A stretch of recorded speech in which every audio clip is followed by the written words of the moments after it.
نجیب ننګیال ته د مرګ ګواښونه.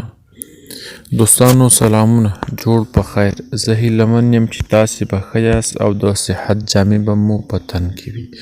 دوستانو مخکې له دې چې د نجیب ننګیال ته د مرګ ګواښونو په اړه تاسو سره معلومات شریک کړو، هیله کوم چې زموږ په یوټیوب چینل پښتو ټیوب سبسکرایب کړئ او دا شرنګانه یې وشرنګوئ تر څو تاسې ته زموږ هره ویډیو پر وخت در ورسیږي.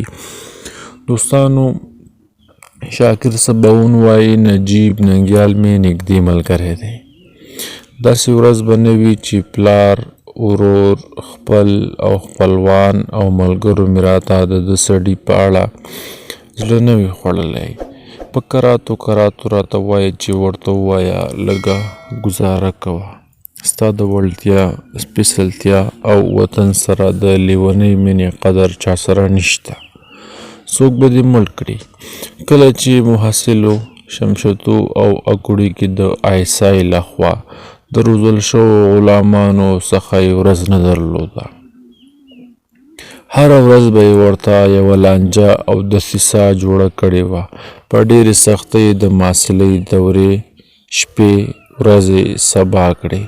ټول فامیل او ملګري به ورته تشویش کې وو. مبارزه یې وکړه، سختۍ یې وزغملې، خو د پنجاب غلام نه شو.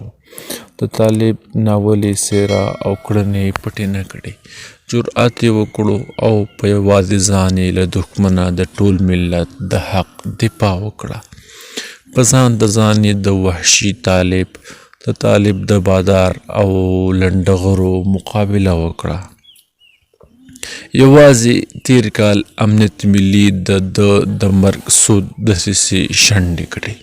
زه یې د ډېرو سختو شپو ورځو شاهد یم. یوه بېلګه یې دلته ذکر کوم چې ماته ډېره ځورونکې وه. څو میاشتې مخکې امنیتي ارګانونو د خطر خبر ورکړ او کور ته له تګ څخه یې منع کړ.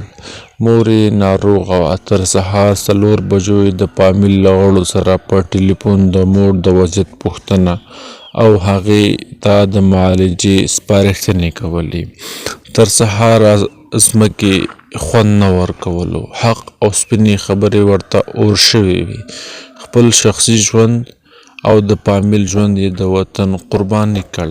تر سهاره له خپلې دغې بېوسۍ ځورېده چې ولې په دې ونه توانېدو چې د کابل په ښار کې تر خپل کوره لاړ شي او د مور وضعیت له نږدې وګوري او د فامیل له نورو غړو سره یې تر سهاره خدمت وکړي.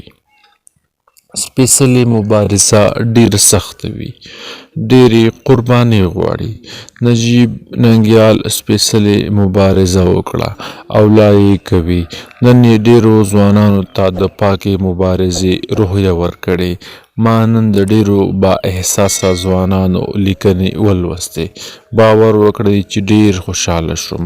اوس خلکو د وطن نجیب پیژندلی او نور یې په دار زړېدو ته نه پرېږدي، ځکه دا نجیب د شهید نجیب دښمن ذلیل غواړي او هیواد یې سرلوړی.